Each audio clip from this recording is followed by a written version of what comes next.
नमस्कार दोस्तों, हर्षित द्विवेदी एजुकेशन में आपका स्वागत है। मेरा नाम है विनीत सागर। डेली न्यूज़ एनालिसिस 28 जनवरी 2022। आज के इंपॉर्टेंट न्यूज़ कौन कौन सा है चेक करते हैं। सबसे पहले हेडलाइंस देखिए, इंडिया सेंट्रल एशिया मीट कल हुआ था, तो उधर क्या क्या इंपॉर्टेंट टॉपिक्स डिस्कस हुए थे इसके बारे में हम डिस्कस करेंगे।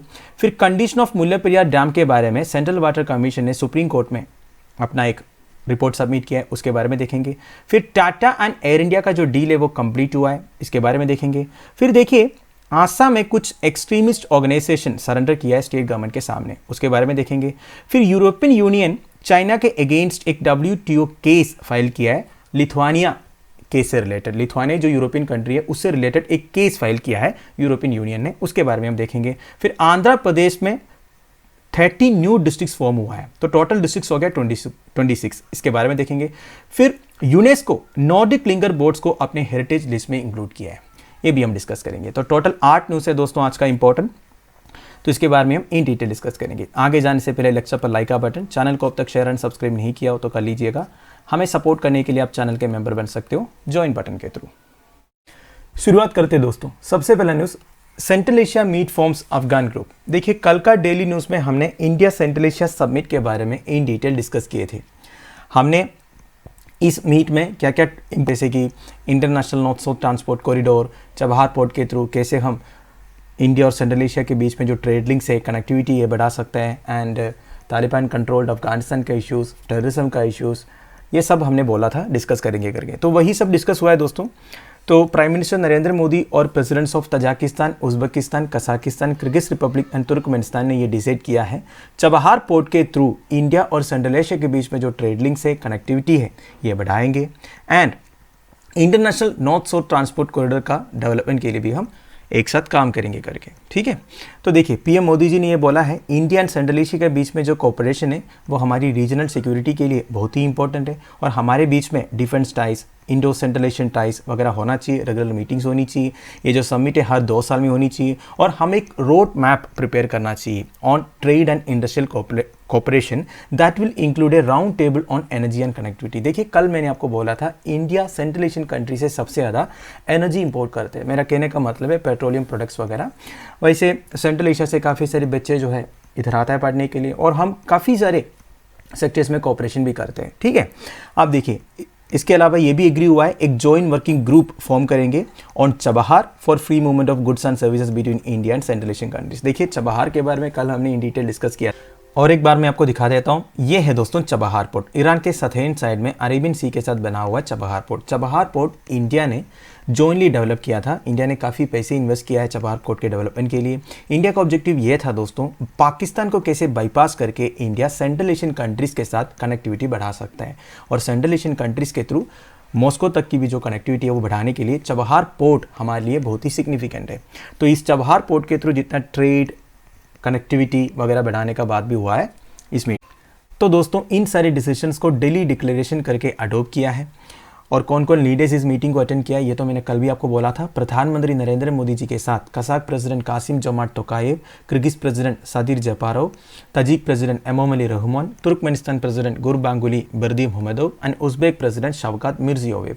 इसके अलावा सारे कंट्रीज ने मिलकर terrorism and cross border terror को कंडम किया है, एंड अफगानिस्तान में सिक्योरिटी एंड स्टेबिलिटी लाने के लिए क्या किया जा सकता है इसके लिए सारे कंट्रीज ने मिलकर डिस्कशन किया। तो India and 5 central Asian Nations ने मिलकर एक ब्रॉड कंसेंसस पर पहुंचा है कि अफगानिस्तान में कैसे एक truly representative and inclusive government form किया जा सकता है। एंड देखिए, अफगानिस्तान के जितने नेबरिंग कंट्रीज है उनको अफगानिस्तान में सिक्योरिटी एंड स्टेबिलिटी लाना इंपॉर्टेंट है, क्योंकि ये हमें भी इम्पैक्ट कर सकता है, ठीक है। अगर अफगानिस्तान के लिए एक जगह बन जाएगा तो हम सब के लिए वो प्रॉब्लम है कि नहीं, इवन हम सब के लिए नहीं, पूरी दुनिया के लिए प्रॉब्लम है। तो उधर एक truly representative and inclusive government लाना हम सबकी रिस्पॉन्सिबिलिटी बनती है। इसके अलावा सारे कंट्रीज ने मिलकर टेररिज्म और ड्रग ट्रैफिकिंग को कॉम्बैट करने के लिए क्या किया जा सकता है, उधर central role of United Nations ensure करने के लिए क्या किया जा सकता है, एंड अफगानिस्तान के जनता को इमीडिएट ह्यूमैनिटेरियन असिस्टेंस पहुंचाने के लिए क्या किया जा सकता है, एंड उधर के women, children and other national ethnic groups and minorities के राइट्स को प्रिजर्व करने के लिए क्या किया जा सकता है, ये सबके बारे में डिस्कशन हुआ। इसके अलावा कल मैंने आपको बोला था चाइना आजकल सेंट्रल एशियन कंट्रीज़ में ज़्यादा ही इंटरेस्टेड है। चाइना और सेंट्रल एशियन कंट्रीज़ के बीच में जो ट्रेड रिलेशन है वो करीब $40 बिलियन से ज़्यादा है। तो देखिए, इंडिया ने भी इस टाइम पर इस 5 कंट्रीज़ के साथ इकोनॉमिक एंगेजमेंट्स बनाने के लिए काफ़ी कुछ किया है। जैसे कि 2020 में इंडिया ने पूरे सेंट्रल एशियन कंट्रीज़ का इंफ्रास्ट्रक्चर डेवलपमेंट प्रोजेक्ट्स के लिए $1 बिलियन का लाइन ऑफ क्रेडिट अनाउंस किया था, और उज्बेकिस्तान के लिए एक्सक्लूसिवली हमने 2018 में $448 मिलियन का लाइन ऑफ क्रेडिट अनाउंस किया था। ठीक है, तो ये चाइना का इन्फ्लुएंस भी एक मैटर है, क्योंकि चाइना और सेंट्रल एशियन कंट्रीज का रिलेशंस आजकल बहुत अच्छा बनता हुआ नजर आ रहा है। तो इस टाइम पे इंडिया को सावधान के साथ, डिप्लोमेसी के साथ हमारे बीच में जो रिलेशन है वो मेंटेन करना पड़ेगा, है कि नहीं। आप देखिए, India will also establish an India central Asia centre in New Delhi that will act as a secretariat. देखिए, ये जो इंडिया सेंट्रल एशिया समिट जो पहली बार हुआ है, ये हर बार होने के लिए एक इंडिया सेंट्रल एशिया सेंटर भी हम न्यू दिल्ली में एस्टैब्लिश करेंगे, जो एज ए सेक्रेटरीट काम करेगा इंडिया सेंट्रल एशिया समिट के लिए। तो ये भी जो डिसीजन है वेलकम किया है by the 5 central Asian Nations. तो दोस्तों, इन सारे इंपॉर्टेंट मैटर्स के ऊपर डिस्कशन हुआ था इंडिया सेंट्रल एशिया समिट में। इधर आप सेंट्रल एशिया का मैप देख सकते हो। वैसे कोई भी सेंट्रल एशियन कंट्री के साथ इंडिया डायरेक्टली बॉर्डर मेंटेन नहीं करता है। वैसे सेंट्रल एशियन कंट्रीज कौन कौन से कंट्रीज को बोलते हैं? कजाकिस्तान, जिसका कैपिटल है आस्ताना, उज्बेकिस्तान का कैपिटल ताशकंद, तुर्कमेनिस्तान का कैपिटल अशगाबाद, तजाकिस्तान इसका कैपिटल है दुशानबे, एंड किर्गिस्तान जिसका कैपिटल है बिश्केक। अब देखिए दोस्तों, इसमें सबसे लार्जेस्ट कंट्री कजाकिस्तान है, एंड कजाकिस्तान और तुर्कमेनिस्तान के वेस्टर्न साइड में कैस्पियन सी आता है, एंड कजाकिस्तान के नॉर्थर्न साइड में पूरा रशिया है, एंड कजाकिस्तान, किर्गिस्तान, तजाकिस्तान इन सब के ईस्टर्न साइड में आपको चाइना मिलेगा, एंड तुर्कमेनिस्तान के साउथर्न साइड में आपको ईरान मिलेगा। ठीक है, तो इसमें से आपसे ऐसा भी एक सवाल पूछ सकता है एग्जाम्स में कि कौन सा सेंट्रल एशियन कंट्री के साथ इंडिया का सबसे क्लोज प्रॉक्सिमिटी है, मतलब सेंट्रल एशियन कंट्रीज में सबसे पहले हम कहाँ पहुँच सकते हैं अगर आप जम्मू एंड कश्मीर से शुरू करेंगे तो इस तरह का मैप क्वेश्चंस भी आपसे पूछ सकता है। So answer is basically Tajikistan. ठीक है, सबसे पास में तो तजाकिस्तान आता है ना, तो ये सब ध्यान दीजिएगा। मैप जब पढ़ते हो ये सब आपको ध्यान रखना होगा। आपसे मेरा एक सवाल है, इस मैप में ये जो वाटर बॉडी दिख रहा है ना दोस्तों, उज्बेकिस्तान एंड कजाकिस्तान के बीच में, ये कौन सा वाटर बॉडी है? आप मुझे कमेंट बॉक्स में बताइए। राइट, तो ये है दोस्तों वो international north south transport corridor, जिसके बारे में मैंने आपको कल बोला था। ये देखिए पाकिस्तान को कैसे बाईपास करके चबहार पोर्ट के थ्रू हम सेंट्रल एशियन कंट्रीज पहुंच रहे हैं। उधर से बाल्टिक सी से होते हुए हम रशिया पहुंच रहे हैं, है कि नहीं? सॉरी, रशिया के बाद बाल्टिक सी है, फिर हम देखिए यूरोप में पहुंच रहे हैं, नॉर्थ सी से इस तरह घूम के यूरोपियन कंट्रीज को घूम के ये जो स्ट्रेट ऑफ जिब्राल्टर है, इधर से हम मेडिटेरेनियन सी आएंगे, इधर से सुइस कैनाल से थ्रू हम रेड सी में पहुँचेंगे, रेड सी से फिर हम गल्फ ऑफ एडन में पहुंचेंगे, फिर वापस हम मुंबई में आ सकते हैं। तो इस तरह एक international north south transport corridor भी प्लान है, ये भी आप ध्यान दीजिएगा। ठीक है, so paper 3 general studies 2 bilateral regional and global groupings and agreements involving India and और affecting India's interest and international relations में इन सबको काम आएगा। अगला न्यूज़ है Tata's back in Air India cockpit. देखिए, टाटा और एयर इंडिया के बीच में जो डील था वो फाइनलाइज हो चुका है। यूनियन गवर्नमेंट अपना जो शेयर्स है एयर इंडिया में वो पूरा टाटा सन्स की सब्सिडरी टालस को ट्रांसफर किया है, along with control and management. देखिए, इससे एयर इंडिया का डिसइन्वेस्टमेंट प्रोसेस खत्म हो चुका है। एयर इंडिया का डिसइन्वेस्टमेंट प्रोसेस शुरू हुआ था 5 साल पहले, कोई नहीं आ रहा था एयर इंडिया के शेयर्स खरीदने के लिए, बाद में टाटा ने खरीद लिया है। वैसे इस airline as a public sector undertaking 1953 से काम कर रहा था। तो इस ट्रांसैक्शन में Air India Express and government's entire 50% stake in a joint venture ground handling company ASATS भी इंक्लूड है। तो इन सारों का जो कंट्रोल एंड मैनेजमेंट है अब टाटा सन्स की सब्सिडरी टालस के पास होगा। ठीक है, वैसे गवर्नमेंट का total disinvestment target 1.75 lakh crore का है फॉर द फाइनेंशियल ईयर 2021-22। कहने का मतलब ये है, इस तरह और भी डिसइन्वेस्टमेंट प्रोसेसेस आपको देखने को मिलेंगे इसी फाइनेंशियल ईयर में, क्योंकि गवर्नमेंट को पूरा 1.75 लाख करोड़ रेज करना है। इसमें से थोड़ा ही इस डील से रेस हुआ है, तो पूरा फॉर्मेलिटीज कंप्लीट हो चुका है। तो टाटा सन्स की सब्सिडरी टालस ने ऑलरेडी 2700 करोड़ कैश दिया है। बाकी गवर्नमेंट ऑफ इंडिया का जो डेब्ट था 15,300 करोड़, ये भी एक्सेप्ट किया है। तो मेरा कहने का मतलब ये फाइनलाइज हो चुका है। अब एयर इंडिया के कुछ भी शेयर्स सेंट्रल गवर्नमेंट के पास नहीं होगा। राइट, तो ये सब बोला है secretary department of investment and public asset management ने। ये भी आप ध्यान दीजिएगा। देखिए, गवर्नमेंट का डिसइन्वेस्टमेंट प्रोसेसेस मॉनिटर करने के लिए एक अलग सा डिपार्टमेंट है, वो है DIPAM, department of investment and public asset management. इसके बारे में भी हमने 1-2 वीडियो बनाया था, आप सर्च कर सकते हो। वैसे देखिए दोस्तों, टाटा के पास एयर इंडिया का टोटल 141 एरोप्लेन्स होंगे और कुछ आइकॉनिक ब्रांड्स के भी ओनरशिप मिल जाएगा, जैसे एयर इंडिया, इंडियन एयरलाइंस, महाराजा एक्सेट्रा। तो एयर इंडिया का जो present 13,500 permanent and contractual employees जो है आप टाटा में चला जाएगा 1 साल के लिए। इसके बाद टाटा डिसाइड करेंगे इन्हें रिटेन करना है या नहीं रिटेन करना है। ठीक है, तो आप देखिए टाटा ग्रुप की बात करें तो टाटा ग्रुप अभी 3 एयरलाइंस को ओन करते हैं। विस्तारा में टाटा का 51% स्टेक है, एयर एशिया इंडिया में टाटा का 84% स्टेक है। आप देखिए एयर इंडिया भी टाटा के पास आ गया। तो एयर इंडिया, विस्तारा और एयर एशिया इंडिया मिला के एयरलाइंस के पास 24% ऑफ द मार्केट शेयर है इंडियन एविएशन सेक्टर में। राइट, देखिए एयरलाइंस फाउंड हुआ था 1932 में आज टाटा एयरलाइंस। ठीक है, तो टाटा ने ही ये एयरलाइंस को फाउंड किया था 1932 में। सबसे पहला flight was between Karachi, Pakistan and Bombay, India and it was flown by JRD Tata. Right, तो देखिए 1948 में गवर्नमेंट ने टाटा एयरलाइंस का 49% स्टेक एक्वायर किया था। इसके बाद 1953 में टाटा एयरलाइंस को नेशनलाइज किया था और उसका नाम बदल दिया था एयर इंडिया इंटरनेशनल करके।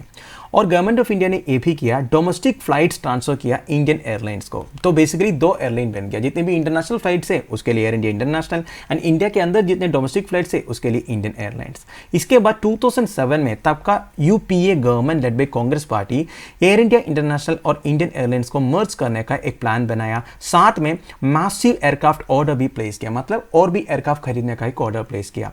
तब से एयर इंडिया का बुरा टाइम शुरू हो गया। तब से लेके अब तक एयर इंडिया बिल्कुल प्रॉफिट नहीं कमा पाया, डेब्ट जो है वो बढ़ता रहा। तो फाइनली गवर्नमेंट ऑफ इंडिया को ये डिसइन्वेस्टमेंट करना पड़ा, क्योंकि एयर इंडिया से गवर्नमेंट ऑफ इंडिया को कोई प्रॉफिट तो नहीं मिल रहा था, ऊपर से डेब्ट बढ़ रहा था। देखिए paper 3 general studies 2 disinvestment policies में ये न्यूज आपको काम आएगा। अगला न्यूज है condition of Mullaperiyar dam satisfactory, CWC tells top court. सबसे पहले आपके लिए एक वीडियो सजेस्ट करूंगा, मुल्लापेरियार डैम इशू। आप हर्षित द्विवेदी नाम के साथ मुल्लापेरियार डैम इशू करके सर्च कीजिए। इसमें से आपको पूरा डैम का historical context, present issues, stand of supreme court वगैरह पता चल जाएगा। अब हम वापस न्यूज़ पर आते हैं।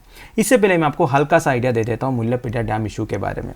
देखिए दोस्तों, मुल्लापेरियार डैम लोकेटेड है केरला में, पर इस डैम का पूरा ऑपरेशन, कंट्रोल, मैनेजमेंट वगैरह तमिलनाडु स्टेट गवर्नमेंट करते हैं। ये बेसिकली एक एग्रीमेंट के हिसाब से है जो Maharaja of Travancore and secretary of state के बीच में हुआ था।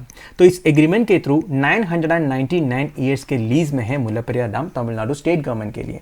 तो वैसे मुल्लापेरियार डैम से केरला गवर्नमेंट को कोई फायदा नहीं है, बस लोकेटेड है केरला में, पर पूरा जो operation, control, management, electricity generation, irrigation सब तमिलनाडु करते हैं। अब देखिए दोस्तों प्रॉब्लम क्या है। मुल्लापेरियार डैम 127 ईयर्स पुराना है। अब इशू ये है मुल्लापेरियार डैम की सेफ्टी एंड स्ट्रक्चर। इतना पुराना होने की वजह से अगर मुल्लापेरियार डैम ब्रेक होगा, देखिए छोटा मोटा अर्थक्वेक होगा ना इधर, तो ऑब्वियस ही बात है मुल्लापेरियार डैम टूटने का चांस है। अगर मुल्लापेरियार डैम ब्रेक हो गया तो पूरा जो पानी है, ये जो रिवर है, ये रिवर का नाम है पेरियार रिवर, ये भी आप ध्यान दीजिएगा। ठीक है, पेरियार रिवर केरला का लॉन्गेस्ट रिवर है। तो ये जो पूरा पानी है ये डाउनस्ट्रीम बहेगी इस तरफ, और इस तरफ जाके 2-3 घंटे के बाद इडुक्की रिजर्वोयर तक पहुंच जाएगा। Idukki reservoir one of the biggest dams है केरला में। तो ये बेसिकली एक आर्च डैम है, आर्च मॉडल में कंस्ट्रक्ट किया हुआ है। तो हो सकता है इतनी फोर्स से जब पानी आ जाएगा ये डैम भी इसे होल्ड नहीं कर पाएगा, जिस वजह से पूरा पानी इस तरफ फैल जाएगा। वैसे दोस्तों केरला में टोटल 44 रिवर्स है, मतलब इतने रिवर से इतना सारा पानी एक साथ आने से पूरा जो एरिया है, ये जो डिस्ट्रिक्ट है, पेरियार टाइगर रिजर्व है, इडुक्की, थ्रिशूर, केरला जैसे कोट्टयम जैसे जो डिस्ट्रिक्ट है वो पूरा पानी के अंदर होने का चांस है। तो केरला में डेंसिटी ऑफ पॉपुलेशन भी बहुत ज़्यादा है, इस एरिया में बहुत सारे लोग रह रहे हैं। तो इन सबको डर है इतना पुराना डैम कभी भी टूट सकता है करके। तो केरला का डिमांड ये है और एक डैम जो है कंस्ट्रक्ट करना है, क्योंकि मुल्लापेरियार डैम जो है 127 ईयर्स पुराना है, तो और एक डैम कंस्ट्रक्ट कर लो तब जाके प्रॉब्लम सॉल्व हो जाएगा। पर तमिलनाडु गवर्नमेंट ये मान नहीं रहा है। तो इस इशू को लेके सुप्रीम कोर्ट में काफी सालों से केस चल रहा है। सुप्रीम कोर्ट ने 2010 में एक एम्पावर्ड कमेटी कॉन्स्टिट्यूट किया था बेसिकली डैम की सेफ्टी सिक्योरिटी इश्यूज देखने के लिए। तो कमेटी 2010 से 2012 तक काफी कुछ चीजें इन्वेस्टिगेट किया था डैम की सेफ्टी इश्यूज से लेके। पर देखिए दोस्तों, अभी तक जितने कमिटी फॉर्म हुआ था ना, उन सारे ने ये बोला है डैम की सेफ्टी इश्यूज में कोई प्रॉब्लम नहीं है। ठीक है, मतलब डैम की जो ओवरऑल कंडीशन है वो सही है। तो आप जाके सेंट्रल वाटर कमीशन का भी एक रिपोर्ट आया। देखिए सेंट्रल वाटर कमीशन भी इसमें इन्वॉल्व है, क्योंकि ये वाटर रिलेटेड इश्यूज हैं। तो सेंट्रल वाटर कमीशन ने ये बोला है सुप्रीम कोर्ट को, overall condition of the Mullaperiyar dam जो है अब अच्छा है, गुड कंडीशन में है, कोई प्रॉब्लम नहीं है करके बोला है। तो सेंट्रल वाटर कमीशन ने ये भी बोला कि कोर्ट ने एक सुपरवाइजरी कमेटी भी अपॉइंट किया था। सुपरवाइजरी कमेटी भी उधर जाके फिजिकल इंस्पेक्शन किए थे, तो अभी के लिए मुल्लापेरियार डैम की जो कंडीशन है वो सेफ है। पर देखिए दोस्तों, ये जो रिपोर्ट भी इतना कड़क हम नहीं बोल सकते। Last to last year United Nations का एक डैम रिपोर्ट आया था, उसमें इन्होंने पूरे वर्ल्ड का 100 डैम्स के बारे में बोला था जिसको इमीडिएटली डीकमीशन करना चाहिए। मतलब जो बिल्कुल अनसेफ डैम्स एंड रिजर्वर्स हैं, इनके बारे में यूनाइटेड नेशंस का एक रिपोर्ट आया था, उसमें से एक मुल्लापेरियार डैम भी था। यूनाइटेड नेशंस का जो स्पेशल टीम है, इन्होंने ये बोला था इमीडिएटली मुल्लापेरियार डैम को डीकमीशन करना चाहिए, नहीं तो कभी भी एक डिसास्टर हो सकता है। आप देखिए, आपको पता ही है, आप यूट्यूब में भी सर्च कीजिए, आपको ये डैम ब्रेकिंग वीडियोस वगैरह मिल जाएगा। एक डैम ब्रेक होने से दोस्तों बहुत ह्यूज अमाउंट ऑफ पानी जो है नीचे की तरफ बहती है। उस वजह से काफ़ी सारे एरिया जो है डाउन स्ट्रीम में ये पानी के अंदर होने का चांस है। पर अभी जाके एम्पायर कमेटी का रिपोर्ट आया है, ये जो मुल्लापेरियार डैम है हाइड्रोलॉजिकली, सीस्मिकली एंड स्ट्रक्चरली सेफ है इन ऑल एस्पेक्ट्स। ठीक है, तो यही एक न्यूज़ आया है। बस आपको ये समझना है मुल्लापेरियार डैम के पीछे का इशू क्या है, बैकग्राउंड क्या है। आप इस तरह की न्यूज़ आते ही रहेंगे क्योंकि ये इशू कोर्ट में काफ़ी सालों से चल रहा है। ठीक है, कोर्ट ने एक कमेटी भी कॉन्स्टिट्यूट किया है इसके बारे में देखने के लिए, राइट। तो paper 3 general studies two interstate disputes में ये न्यूज़ आपको काम आएगा। अगला न्यूज़ एक छोटा सा न्यूज़ है दोस्तों। आज का द हिंदू न्यूज़पेपर में एक फोटो छपा है। A worker of Hyderabad metropolitan development authority spraying a solution into the Hussain Sagar lake. तो ये प्लेसिंग न्यूज़ है, तो इसके बारे में देखते हैं। देखिए, हैदराबाद में लोकेटेड है Hussain Sagar lake.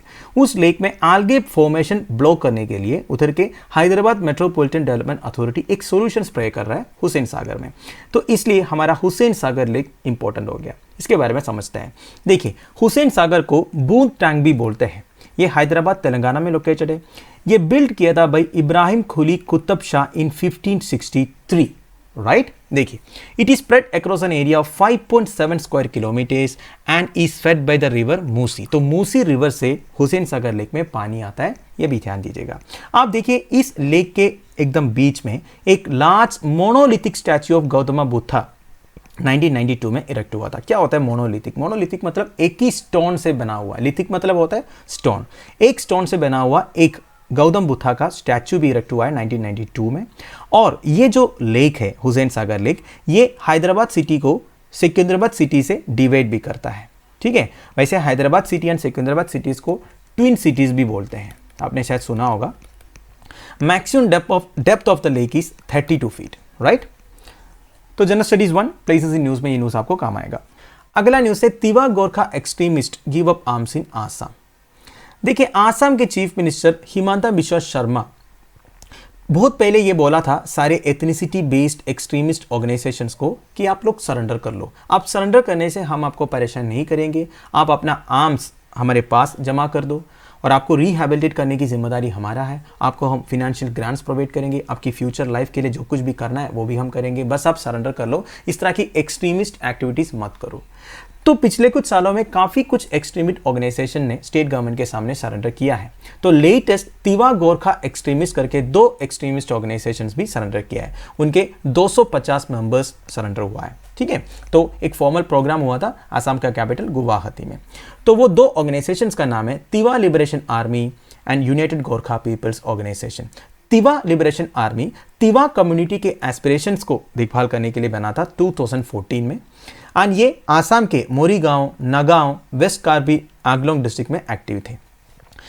United Gorkha people's organisation 2007 में फॉर्म हुआ था और ये लोग एक्टिव थे बोडोलैंड टेरिटोरियल रीजन में बिश्वनाथ डिस्ट्रिक्ट में। ठीक है, दोनों आउटफिट्स में मिला के 246 मेंबर्स है। टुगेदर इन्होंने 277 असॉर्टेड फायरआर्म्स जमा किए, grenades and 720 rounds of ammunition भी जमा किए। जब ये फंक्शन हुआ था, चीफ मिनिस्टर ने पहले जितने एक्सट्रीमिस्ट ग्रुप्स के मेंबर सरेंडर हुए थे उन्हें फाइनेंशियल ग्रांट डिस्ट्रीब्यूट किया 1.5 लाख ईच। ठीक है, इससे पहले जो एक्सट्रीमिस्ट ग्रुप सरेंडर हुए थे उनका नाम है Rabha national liberation front, Adivasi dragon fighters, national Santhal liberation army, national liberation front for Bengalis and united people's revolutionary front. देखिए, इन सब ऑर्गेनाइजेशन का नाम से आपको पता चला होगा, वो सब एक एक एथनिक कम्युनिटी को प्रिजर्व करने के लिए फाइट करते हैं, पर इनकी जो तरीका है फाइट करने का वो थोड़ा एक्सट्रीम है, इसलिए स्टेट गवर्नमेंट इनके अगेंस्ट एक्शन लेते हैं। ठीक है, तो सीएम ने ये भी बोला है 2 Bru Reang groups in barrack वाली भी सरेंडर करेंगे अगले महीना। हाँ, ये उम्मीद करते हैं उधर के जो सबसे एक्सट्रीमिस्ट ऑर्गेनाइजेशन है जैसे उल्फा, केलो, ये भी हमारे साथ बात करेंगे और आने वाले टाइम पे सरेंडर करेंगे करके। अब दोस्तों इसके साथ साथ बोडोलैंड टेरिटोरियल काउंसिल के बारे में भी डिस्कस कर लेते हैं, थोड़ा बहुत आपका रिवीजन हो जाएगा। देखिए क्या होता है बोडोलैंड टेरिटोरियल काउंसिल। हमारी संविधान का 6th शेड्यूल के अंदर 4 स्टेट्स कवर्ड है, आसाम, मेघालय, मिजोरम एंड त्रिपुरा। इन चारों स्टेट्स के अंदर जहां कुछ एथनिक लोग रहते हैं उनके प्रिजर्वेशन के लिए उन्हें कुछ ऑटोनोमस पावर दिए जाते हैं। वो अपना एक ऑटोनोमस डिस्ट्रिक्ट काउंसिल बना सकते हैं अपना एडमिनिस्ट्रेशन के लिए, मतलब स्टेट गवर्नमेंट ज़्यादा इनकी जो एक्टिविटीज़ में इन्वॉल्व नहीं करेंगे। ठीक है, तो 6th शेड्यूल के अंदर जितने स्टेट्स है उधर ही ये ऑटोनोमस डिस्ट्रिक्ट काउंसिल्स का प्रोविजन है। ठीक है, तो देखिए आसाम के अंदर भी है। आसाम के अंदर 4 डिस्ट्रिक्ट्स कवर्ड है। कौन कौन सा? नॉर्थ वेस्टर्न रीजन में आता है, ब्रह्मपुत्र रिवर के नॉर्थर्न बैंक में है ये। ठीक है, कौन कौन सा है? कोकराझार, चिरांग, बक्सा एंड उदलगुरी। राइट, आप देखिए दोस्तों, the area under the jurisdiction of BTC formed under the 2003 accord known as Bodo territorial autonomous district. देखिए 2003 अकॉर्ड मतलब जिसे बोडो अकॉर्ड भी बोलते हैं। जितने बोडो पीपल है वो और स्टेट गवर्नमेंट के बीच में ये अकॉर्ड साइन हुआ था, जिसे इन्हें ऑटोनोमस पावर दिया गया था। राइट, आप देखिए ये जो काउंसिल है इसमें 46 मेंबर्स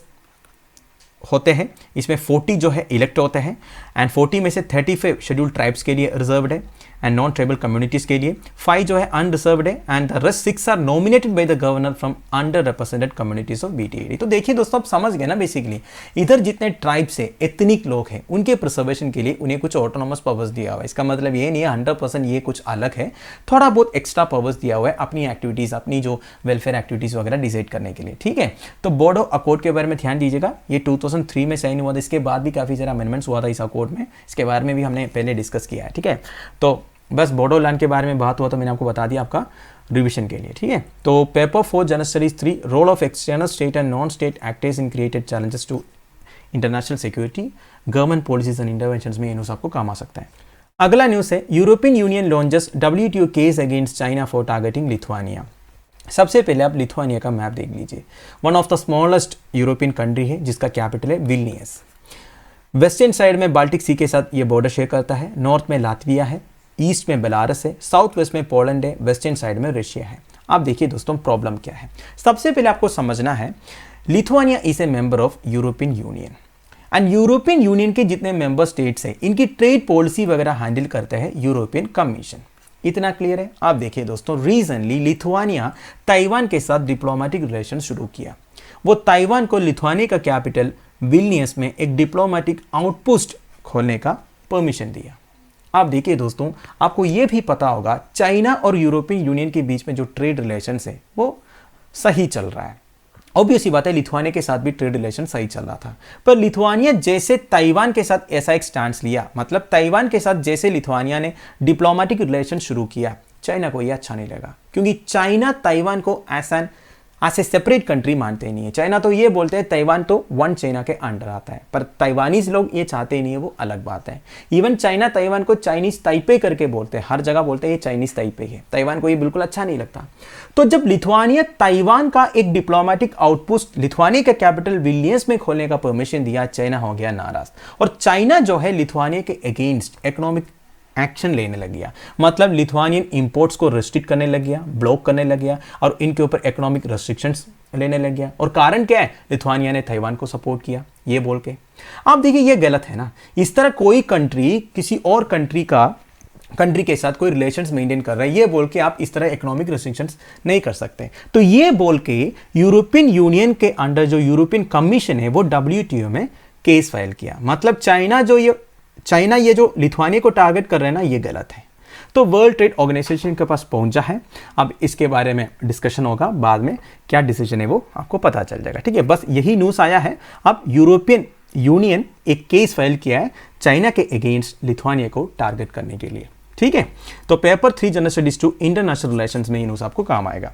ये ट्रेड रिलेटेड इशू है इसलिए वर्ल्ड ट्रेड ऑर्गेनाइजेशन में ये पहुंच गया। ठीक है, अगला न्यूज़ है new districts of Andhra Pradesh. ये थोड़ा सा पुराना न्यूज़ है, उस टाइम मैंने कवर नहीं किया था इसलिए अब कवर कर रहा हूं। ठीक है, Jagan Mohan Reddy government of Andhra Pradesh recently 13 नया डिस्ट्रिक्ट क्रिएट किया है। तो इससे आंध्र प्रदेश का टोटल डिस्ट्रिक्ट हो गया 26 डिस्ट्रिक्ट। कौन कौन सा इधर लिखा है आप पढ़ सकते हो। ठीक है, आप देखिए इससे पहले अनडिवाइडेड आंध्र प्रदेश में 1979 में एक नया डिस्ट्रिक्ट क्रिएट हुआ था। मतलब 1979 के बाद अभी जाके नए डिस्ट्रिक्ट क्रिएट हो रहा है। ठीक है, तो last district which was created was Vizianagaram district. ठीक है, आप देखिए important point, the power to create a new district is in the hands of state government. इसमें सेंट्रल गवर्नमेंट का कोई पार्ट नहीं है। ठीक है, स्टेट गवर्नमेंट अगर चाहे तो स्टेट असेंबली में एक लॉ पास करो या फिर एक एग्जीक्यूटिव ऑर्डर से एक नए डिस्ट्रिक्ट क्रिएट कर सकता है।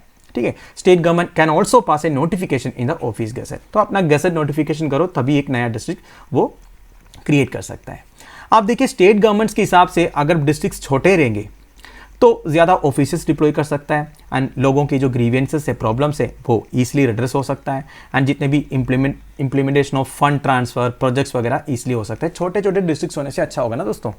आप देखिए what is the role of central government in creating districts. देखिए central government has no role in creating new districts. ध्यान दीजिएगा, मिनिस्ट्री ऑफ होम अफेयर्स के पास एक पावर है, अगर कोई स्टेट गवर्नमेंट कोई भी रेलवे स्टेशन के नाम चेंज करना चाहता है, इसके बारे में मैंने एक अलग वीडियो किया था, कोई भी रेलवे स्टेशन का नाम अगर चेंज करना है तो मिनिस्ट्री ऑफ होम अफेयर्स का कंकरेंस की जरूरत है। तो what is the current scenario of Indian districts.